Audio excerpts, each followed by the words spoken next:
Shalom Bapak Ibu, saudara-saudari semua, selamat pagi. Em, Sebentar saya share screen dulu ya Bapak Ibu. Ada bikin PowerPoint sedikit. Eh, Hari ini kita mau sama-sama belajar masih dengan topik yang sama Bapak Ibu di bulan-bulan dan di tahun ini tentang iman. Dan hari ini kita mau sama-sama belajar dari satu tokoh Alkitab, yaitu dari Rahab. Eh, Kak Adin boleh minta tolong ini share screen di allow. Nah, tapi Bapak Ibu sebelum sebelum kita sama-sama baca dan sama-sama belajar apa yang dilakukan oleh Rahab dan keteladanan Rahab, saya mau cerita sedikit Bapak Ibu tentang pengalaman saya bulan-bulan lalu di gereja Bethel Kelapa Gading itu kan suka ngadakan doa keliling. Dan bulan-bulan lalu ada doa keliling sama ibu-ibu WBI, Wanita Bethel Indonesia di Kelapa Gading. Dan saya ikut di doa keliling itu pada saat itu ya. Ibu-ibu berdoa dengan sangat semangat, doa keliling cukup lama mungkin sekitar 1 jam atau sekitar 1 jam lebih. Dan waktu lagi doa keliling, saya waktu itu kebelet Bapak Ibu pengen pergi ke WC.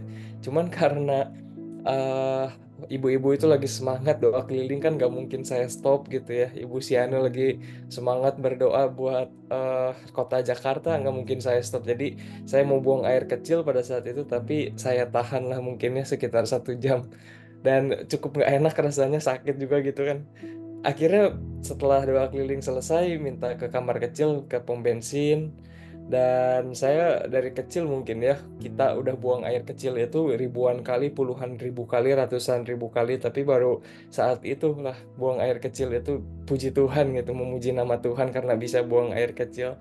Jadi kita sebenarnya sangat diberkati ya Bapak Ibu, di dalam tradisi-tradisi orang Israel itu ada tradisi di mana mereka mengucap syukur atas setiap lubang yang Tuhan berikan di dalam tubuh.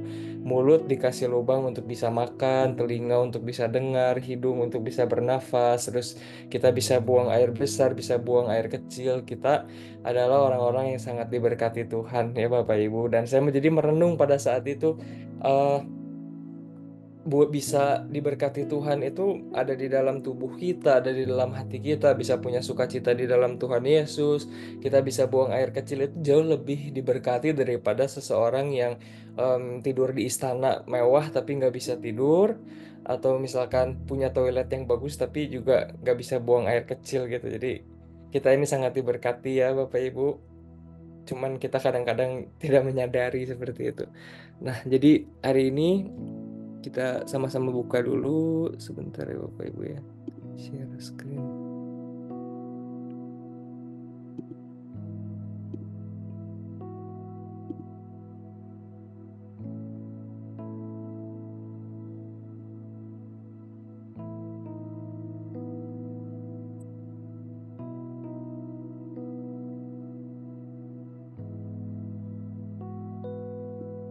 Aduh,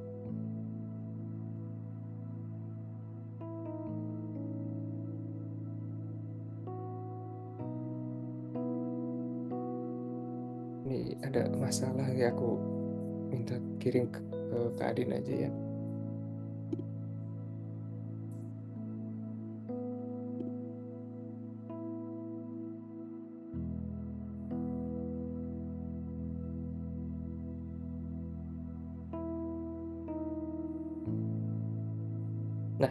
Nah, di dalam ada tokoh-tokoh iman di Ibrani 11. Perempuan di situ yang ditulis yang pertama adalah Sarah dan yang kedua adalah Rahab. Dan hari ini kita mau sama-sama belajar dari Rahab. Rahab itu adalah seseorang yang tunasusila yang ada di kota Yeriko. Namun itu pada akhirnya dianggap menjadi seseorang pahlawan iman karena apa yang Rahab lakukan. Pada akhirnya bahkan Rahab itu menjadi seseorang yang dibenarkan di hadapan Tuhan. Dia itu dibenarkan karena iman, dan bukan hanya karena itu Rahab yang tadinya itu orang Kanaan, dia tinggal di Yeriko, akhirnya Rahab itu menjadi umatnya Tuhan dan melakukan konversi. Dia menjadi orang yang percaya kepada Allah Israel. Dan bukan hanya sampai di situ, bahkan Rahab itu jadi nenek moyang secara jasmani dari Tuhan kita Yesus Kristus. Rahab itu menjadi istrinya Salmon yang akhirnya melahirkan Boas yang menikahi Rut. Dan yang kita mau belajar hari ini dari Rahab adalah tentang tema hidup di hadapan Tuhan. Pada akhir-akhir ini, Bapak Ibu, media sosial itu semakin berkembang dan ada satu fenomena yang sering terjadi di hadapan kita semua adalah di mana orang-orang itu memiliki kebiasaan hidup di hadapan manusia. Jadi memiliki kebiasaan hidup tuh biasa dibilang double life gitu. Jadi kelihatannya tuh di Instagram baik-baik aja, di sosial media itu kelihatannya baik-baik aja, atau di depan manusia kelihatannya baik-baik aja, padahal di belakang semua yang terlihat baik-baik aja itu ada sesuatu yang sebenarnya tidak baik-baik aja. Itu fenomena yang terjadi mungkin dari zaman dulu, tetapi sejak berkembangnya media sosial ini jadi semakin kental gitu kebudayaan ini, kebudayaan untuk hidup di hadapan manusia, kebudayaan untuk berbuat baik hanya di hadapan manusia saja. Dan hari ini kita mau sama-sama belajar dari tokoh teladan Alkitab Rahab yang ada di Ibrani 11 tentang hidup di hadapan Tuhan. Nah, yang mau kita pelajari adalah iman serta kesederhanaan seorang Rahab. Rahab yang seperti kita tahu dia menyembunyikan dua orang pengintai dari Israel yang datang ke Yeriko. Dan Rahab juga mungkin ketika melakukan hal itu tidak tahu apakah yang dia lakukan itu akan berbuah kebaikan atau yang dia lakukan itu justru akan membuahkan sesuatu yang buruk. Karena mungkin Rahab juga berpikir karena takut gitu ya. Dia sendirian di kota itu, semua orang di kota itu tentunya menentang perbuatan Rahab, andai kata orang-orang tahu. Tapi Rahab tetap melakukan itu. Rahab tetap menolong dua orang pengintai itu. Kenapa? Karena yang pertama, Rahab itu senantiasa memandang wajah Tuhan. Jadi, jadi Rahab itu menolong kedua pengintai karena dia tidak melihat keadaan di sekeliling dia, dia tidak melihat apa pendapat orang-orang di sekitar dia, tapi dia senantiasa memandang kepada wajah Tuhan. Dan kita mau sama-sama belajar Bapak Ibu untuk memandang wajah Tuhan. Hal yang pertama yang harus kita sadari sebelum kita belajar memandang wajah Tuhan adalah kita harus sadar dahulu bahwa Tuhan memandang kita. Tuhan memandang kita seperti yang ditulis di dalam Amsal, katanya mata Tuhan itu ada di mana-mana. Mata Tuhan ada di segala tempat mengawasi jalan orang jahat dan orang baik. Jadi kita harus mengerti dan percaya bahwa Tuhan melihat kita. Tuhan 24/7 gitu, selalu melihat kita dan tidak pernah lepas pandangannya dari kita. Tapi tidak cukup sampai di situ, kita juga harus balik memandang kepada Tuhan. Waktu saya remaja, saya pernah punya gelang Bapak Ibu, dan di gelang itu ditulisnya Jesus is watching us katanya, atau Tuhan Yesus itu mengawasi kita, Tuhan Yesus itu melihat kita. Dan gelang itu mungkin cukup baik maksudnya ya untuk mengingatkan saya gitu. Saya dikasih untuk mengingatkan saya bahwa Tuhan Yesus itu selalu melihat, Tuhan Yesus itu selalu ada. Tetapi pada akhirnya gelang itu tidak menolong saya untuk saya tuh bisa hidup benar di hadapan Tuhan. Kenapa? Karena hanya memberitahu bahwa Tuhan memandang saya, tetapi saya lupa untuk memandang Tuhan balik. Jadi ketika kita tahu bahwa Tuhan memandang hidup kita, maka kita harus memandang kehidupan, memandang wajah Tuhan kembali. Yang inilah yang dilakukan oleh Rahab Bapak Ibu. Seandainya Rahab mau melihat keadaan secara jasmani, maka Rahab akan memilih untuk menyerahkan para pengintai, dua pengintai Israel yang datang untuk bersembunyi di tempatnya Rahab. Pasti Rahab itu serahkan saja dua orang ini. Seandainya Rahab itu mau mengandalkan apa yang dia lihat secara jasmani dan tidak memandang wajah Tuhan. Kenapa? Karena Rahab itu ada di satu kota yang bernama Yeriko yang bentengnya itu sangat kuat, Bapak Ibu. Saya masukkan di PowerPoint di slide selanjutnya.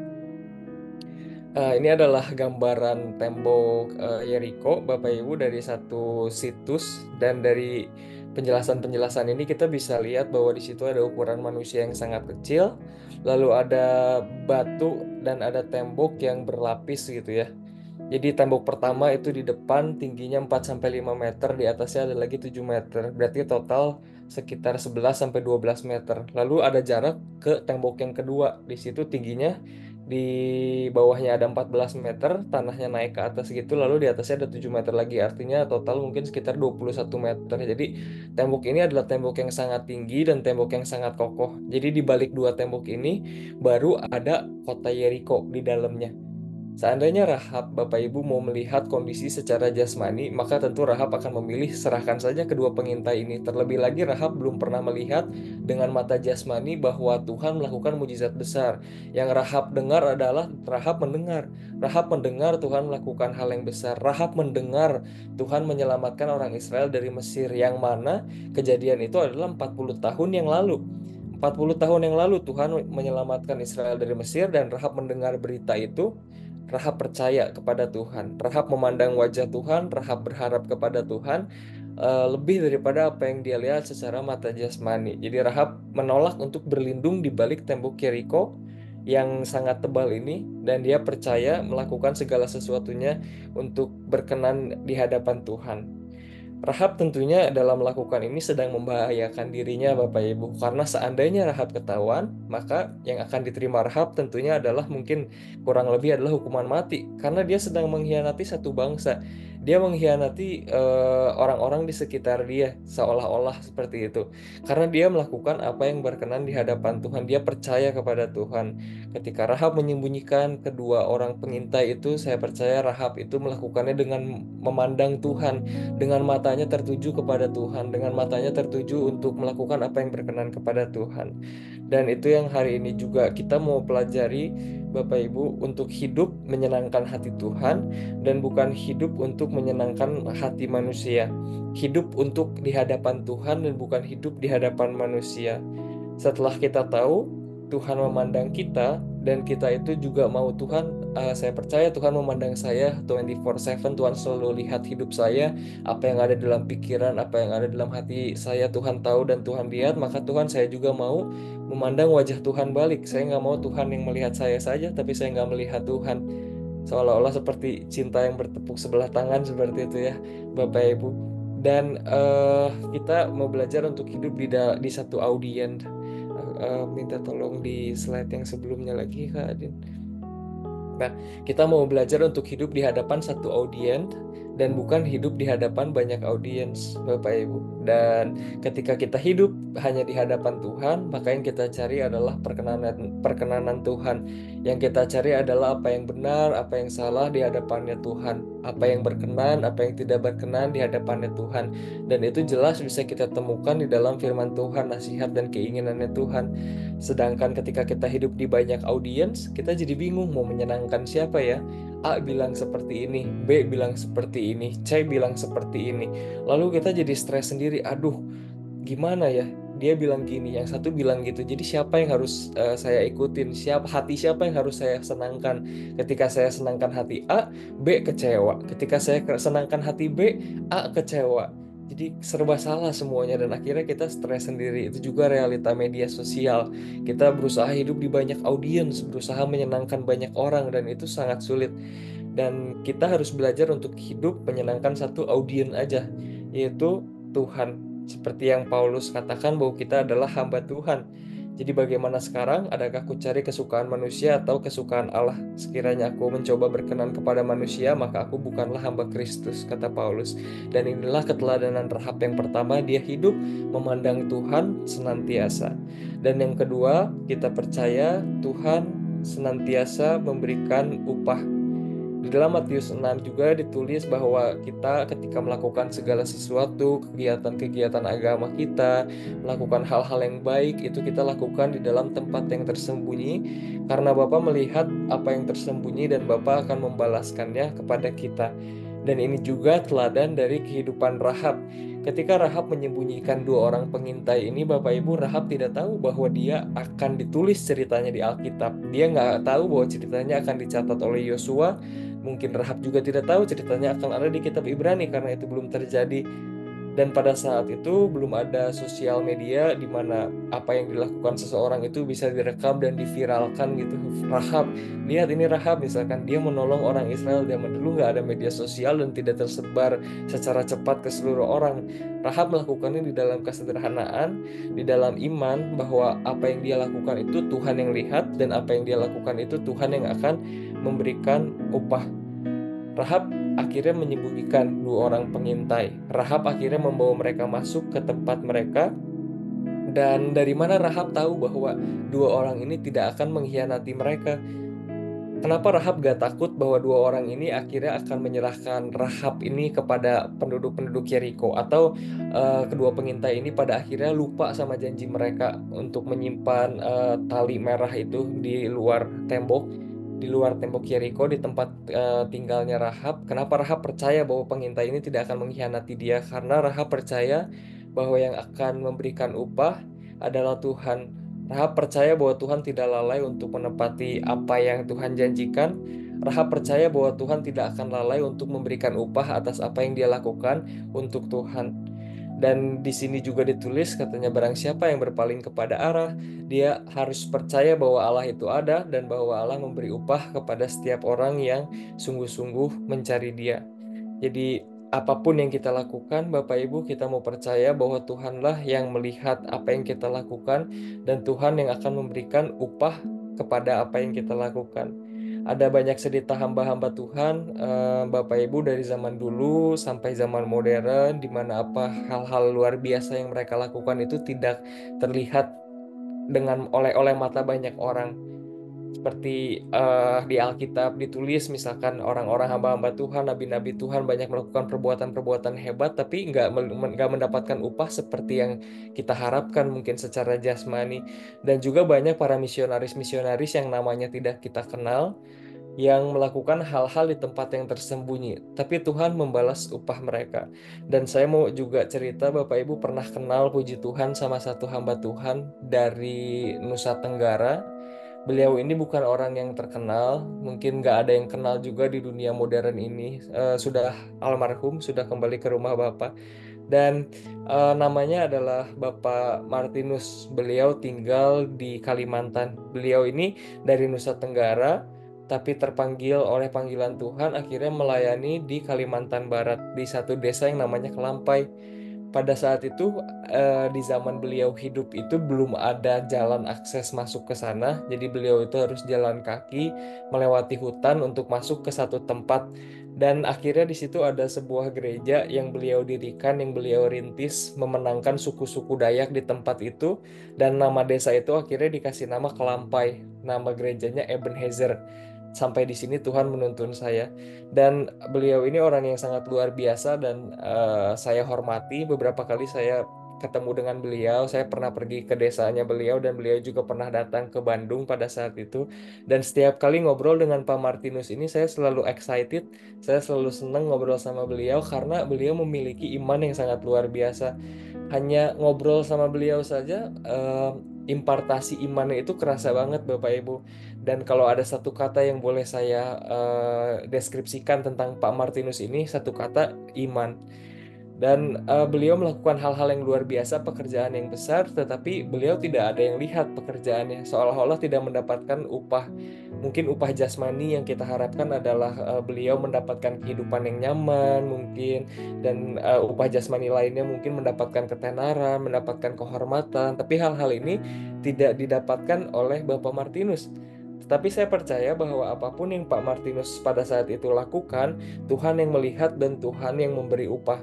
Dan yang saya percaya, upah terbesar yang bisa diterima oleh seorang manusia adalah pribadinya Tuhan, Bapak Ibu. Mungkin Pak Martinus tidak menerima hal-hal secara jasmani, upah-upah secara jasmani yang besar, dan apa yang dia lakukan tidak terekspos. Tapi saya percaya bahwa yang beliau terima itu lebih berharga, yaitu adalah pribadinya Tuhan. Beliau bisa percaya sama Tuhan dengan iman yang luar biasa. Kenapa? Karena Tuhan menghargai. Saya percaya jerih lelahnya beliau Tuhan lihat. Pekerjaan-pekerjaan yang beliau lakukan Tuhan lihat, sehingga akhirnya Tuhan memberikan upah kepada beliau, yaitu pribadinya. Tuhan mempercayakan dirinya kepada Pak Martinus ini. Imannya sangat besar dan luar biasa, Bapak Ibu. Satu cerita yang saya ingat, beliau sedang naik pesawat dan pesawat itu mengalami turbulensi yang sangat besar gitu. Semua orang di pesawat panik, dan Pak Martinus ini dengan iman dia tiba-tiba berdiri, Bapak Ibu, angkat satu tangan ke atas dan dia bilang, dalam nama Yesus, dia menghardik badai. Dan pada saat itu juga badai itu berhenti. Dan ini bukan suatu kejadian yang kebetulan, dan ini juga bukan kejadian yang dalam waktu lama terjadinya, tapi instan, cukup cepat. Setelah beliau berkata dalam nama Yesus, beliau hardik badai, badainya berhenti. Akhirnya pramugari menghampiri nih Pak Martinus ini. Wah, ini orang mungkin luar biasa gitu ya, bisa menghentikan badai. Pramugari ini memberikan makanan kepada Pak Martinus, memberikan minuman. Pada saat itu dia sedang tidak punya uang, tapi dia makan, dia minum di pesawat. Dan saya percaya itulah upah yang beliau terima, yaitu pribadinya Tuhan. Jadi di dalam kehidupan kita, Bapak Ibu, apapun yang kita lakukan, kita percaya bahwa Tuhan yang memberikan upah. Mungkin kita belum menerima upah secara mata jasmani, kelihatannya apa yang kita lakukan, Tuhan kok usaha jerih jerih lelah saya untuk melakukan kebenaran, untuk setia, seperti tidak menghasilkan apa-apa.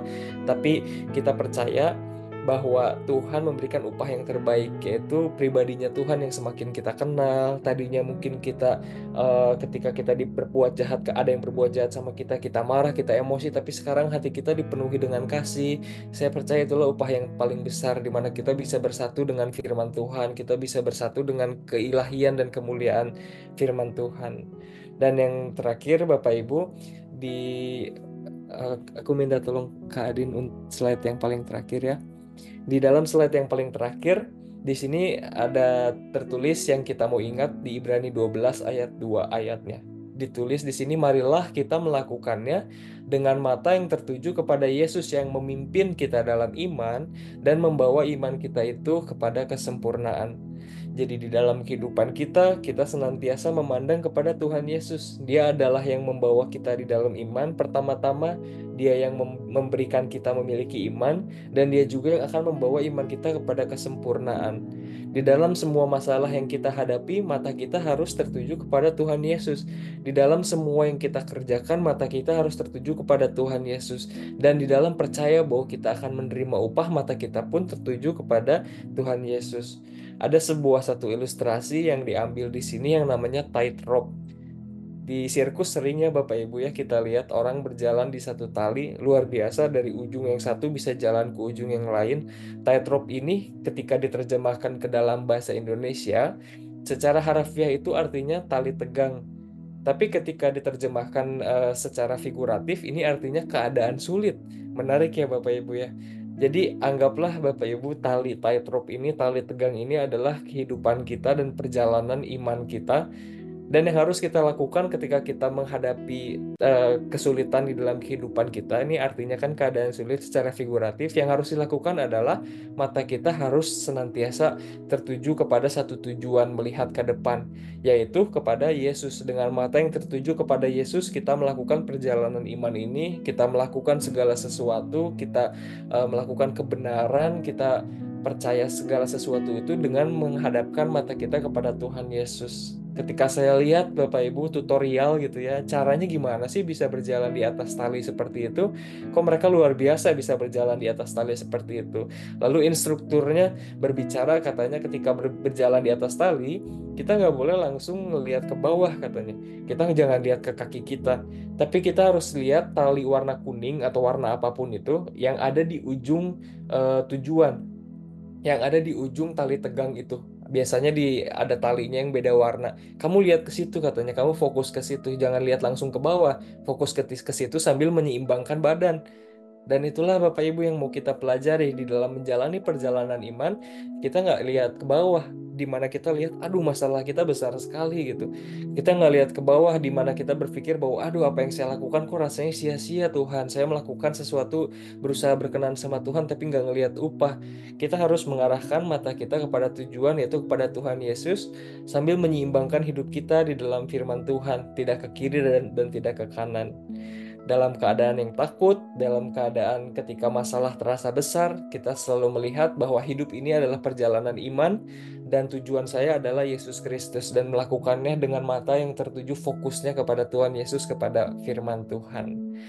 wajar dan Bapak Ibu mengalami ketakutan ketika kita melihat keadaan jasmani yang buruk, tapi seperti yang firman Tuhan katakan di kitab Yosua, ketika Yosua mau menaklukkan tembok Yeriko, tentunya Yosua juga takut ya Bapak Ibu ya. Mungkin dia juga gentar melihat, wah ternyata tembok Yeriko sebesar ini ya.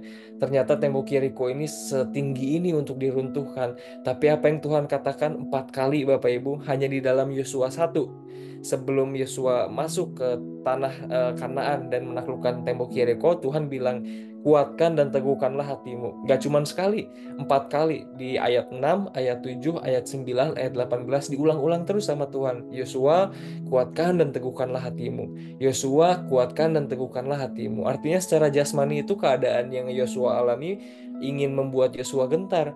Tapi Tuhan selalu ingatkan, kuatkan dan teguhkan hati, kuatkan dan teguhkan hati.